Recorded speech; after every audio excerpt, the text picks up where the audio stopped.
Good morning and welcome back to my YouTube channel Excel English classes. I hope कि आप सब अच्छे होंगे, सुरक्षित होंगे। ठीक है, तो देखिए आज फिर से हम आपके लिए बहुत ही इंटरेस्टिंग और इमोशनल पोएम लेकर आए हैं जो कि बिहार बोर्ड के क्लास 12 के लिए बहुत ही इंपॉर्टेंट है। ठीक है, लेकिन आप लोगों से मेरा एक रिक्वेस्ट है इस पोएम को स्टार्ट करने से पहले कि अगर आपको मेरा वीडियो अच्छा लगता हो तो आप इसको लाइक और सब्सक्राइब कर दीजिएगा। ठीक है, तो चलिए हम लोग बात करते हैं पोएम का। तो इस पोएम का नाम है माई ग्रैंडमदर हाउस। ठीक है, मेरी दादी माँ का घर। और ये जो पोएम है ये लिखा गया है कमला दास के द्वारा।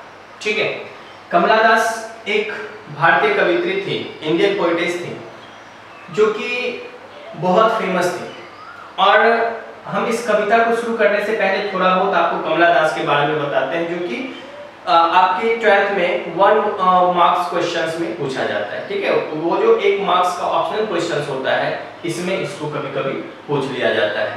ठीक है, तो देखिए सबसे पहले हम बताते हैं कि कमला दास का जन्म कब हुआ था। 31 मार्च 1934 को कमला दास का जन्म हुआ था। ठीक है, और इनका जन्म हुआ था केरला में। और एक बात जान लीजिए आप लोग कि कमला दास का जन्म एक हिंदू परिवार में हुआ था और बहुत ही धनी परिवार था। लेकिन जब कमला दास 65 वर्ष की हुई तो उनको इस्लाम धर्म बहुत अच्छा लगने लगा और वो हिंदू धर्म को छोड़कर इस्लाम धर्म में चली जाती हैं। तो 1999 में वो इस्लाम धर्म को कबूल कर लेती हैं और जब वो इस्लाम धर्म में जाती हैं तब वो अपना नाम भी बदल लेती हैं और कमला दास से क्या हो जाता है, कमला सुरैया। ठीक है, ये कमला सुरैया और कमला दास एक ही पोएटेस का नाम है, आप इस बात को याद रखिएगा। और फिर 31 मई 2009, ठीक है, इस डेट को इनकी मृत्यु हो जाती है। तो 31 मई 2009, देखिए डेट कितना मैच कर रहा है, 31 और 31। ठीक है, आपको याद रखने में भी बहुत सुविधा होगा। 31 मई 2009 को इनकी मृत्यु हो जाती है। और देखिए कमला दास एक इंडियन इंग्लिश पोएटेस कहलाती थी। ठीक है, ये क्वेश्चन आपको एग्जाम्स में पूछा जाता है बहुत बार कि कमला दास कैसी पोएटेस थी, तो आपको बताना है कि कमला दास एक इंडियन इंग्लिश पोएटेस थी। लिख लीजिए आप इसको, कमला दास एक इंडियन इंग्लिश पोएटेस थी। ठीक है, और आप इस बात को बहुत अच्छे से याद कर लीजिएगा, 1 मार्क्स के क्वेश्चन में इसको पूछा जाता है। अब हम कुछ पोएम्स लिख देते हैं जो इनके द्वारा कंपोज किया गया था और आपके एग्जाम के लिए वो इंपॉर्टेंट है। तो सबसे पहले देखिए माई ओल्ड प्ले हाउस। ठीक है, दूसरा है या अल्लाह या यस अल्लाह, दोनों एक ही कविता का नाम है, आप इसको नोट कर लीजिएगा, आपको ये एग्जाम में पूछा जा सकता है। और एक है 3 नंबर ओनली द सेंट और सो। ठीक है, तो ये तीनों कविता आप याद कर लीजिएगा, आपके लिए बहुत महत्वपूर्ण है। और एक बात जान लीजिए कि माई स्टोरी करके एक बुक है जिसमें कि इनके जीवनी के बारे में लिखा गया है। और इनका जीवनी कौन लिखा है, तो खुद ही लिखी है। तो जो खुद के बारे में खुद का जीवनी लिखता है उसको क्या बोला जाता है, ऑटोबायोग्राफी। तो आपको कभी भी पूछ लिया जाए कि कमला दास के ऑटोबायोग्राफी का क्या नाम है, तो आपको बताना है माई स्टोरी। ठीक है, ये कमला दास के बारे में कुछ जानकारी था। अब हम लोग बात करते हैं पोएम का। तो देखिए पोएम का जो टाइटल है माई ग्रैंडमदर्स हाउस, और ये टाइटल से बहुत हद तक आपको पता चल रहा है कि जो इसमें पोएटेस है वो अपनी दादी माँ के घर को बताती हैं, दादी माँ के घर के बारे में याद करती हैं। तो इसका जो पहला लाइन है, there is a house now far away where once I received love that moment died. कवित्री कहती हैं जो एक घर था जो अब मेरे से बहुत दूर हो चुका है और वहां पर हमको बहुत ज्यादा प्यार मिला था, और लेकिन दैट मोमेंट डाइड। तो ये आपसे पूछा जा सकता है कि दैट मोमेंट किसके लिए यूज किया गया है? तो दैट मोमेंट कमला दास की दादी के लिए प्रयोग किया गया है। कमला दास अपनी दादी को इंडिकेट करके बोलती हैं कि दैट मोमेंट डाइड, मतलब वो उस घर का बात करती हैं जहां पर उनको बहुत प्यार मिला, और प्यार देने वाला कौन था? वो उनकी दादी माँ थी। The house withdrew into silence. Snake moved among books. I was then too young to read.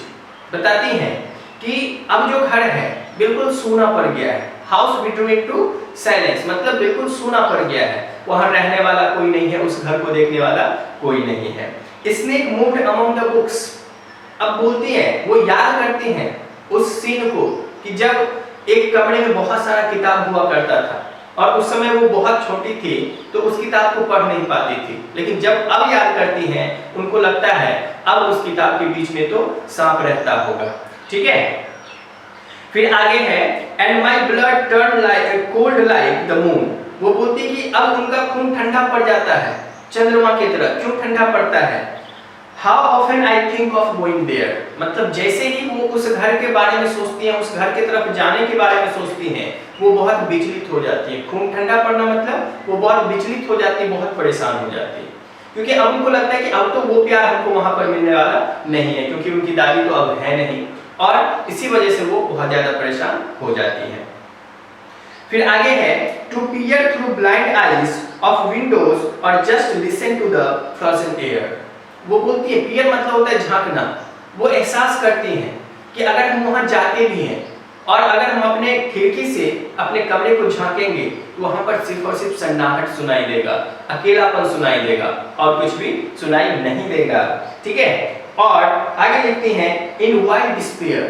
Despair मतलब निराश हो जाना। ये सारी बातें को सोचकर वो बहुत निराश हो जाती हैं। We can armful of darkness to bring it here to light.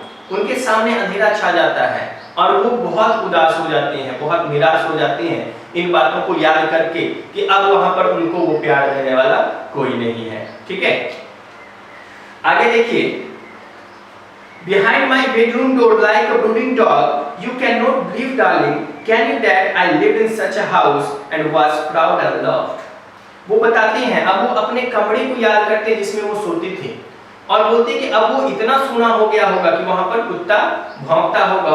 वो एक कंपैरिजन करती हैं कि वो इतना डरावना हो चुका होगा कि वहां पर तो कुत्ता रहता होगा, कुत्ता भौंकता होगा। ठीक है, you can not believe darling. देखिए ये लाइन बहुत इंपॉर्टेंट है, क्योंकि आपसे ये पूछा जा सकता है कि यहाँ पर जो डार्लिंग शब्द है किसके लिए प्रयोग किया गया है। तो आपको बताना है कि जो कोई भी इस कविता को पढ़ रहा है, जो कोई भी कविता का रीडर है, उसको जो कमला दास है डार्लिंग कह के एड्रेस कर रही हैं और बोलती हैं you can not believe darling, आप विश्वास नहीं करोगे, can you that I lived in such a house and was proud and love. बोलती कि मैं उसी घर का बात कर रही हूँ जिसमें मैं अपना बचपना बिताई, जिसमें मैं बहुत दिन तक रही हूँ, और आज उस घर का ऐसा स्थिति है कि वहां कोई रहने वाला नहीं है, वहां पर उस घर को देखने वाला कोई भी नहीं है।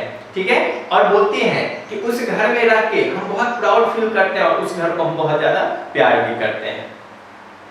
आई who have lost my way, बोलती कि अब हम उस घर का रास्ता भूल चुके हैं, रास्ता खो चुके हैं। क्यों ऐसा बोलती है? क्योंकि अब वो वहां जाने के लिए सोचती भी नहीं है, क्योंकि वहां कोई है नहीं, वहां पे घर को देखने वाला कोई है नहीं, इसलिए बोलती हैं आई who have lost my way and beg now at strangers door। beg now मतलब अब जो प्यार उनको अपने घर में मिला करता था, उस प्यार के लिए वो स्ट्रेंजर्स मींस अजनबी के दरवाजे पर जाते हैं। और to receive love at least in small changes, बोलती हैं कि कहीं हमको वैसा प्यार मिल जाए जो थोड़ा बहुत हमको ये चीज एहसास हो सके। ठीक है, लेकिन वैसा प्यार उनको कहीं पर भी नहीं मिलता है। तो इसीलिए देखिए ये कविता कितना इमोशनल था, कितना इंटरेस्टिंग था, और आप सबको अपना बचपना याद आ गया होगा। और ऐसा देखिए ये होता है कि ऐसे भी इंसान का जहाँ पे बचपना बीतता है उस घर से उनका बहुत ज्यादा लगाव होता है। ठीक है, तो ये आपका पोएम था और इसका जो इम्पोर्टेंट पॉइंट है आप नोट कर लीजिएगा। और जैसा कि हम आपको बता चुके हैं कि 2-4 पोएम का समरी हम एक वीडियो में डाल देंगे, आप लोग इसको अच्छे से नोट कर लीजिएगा। ठीक है, थैंक यू।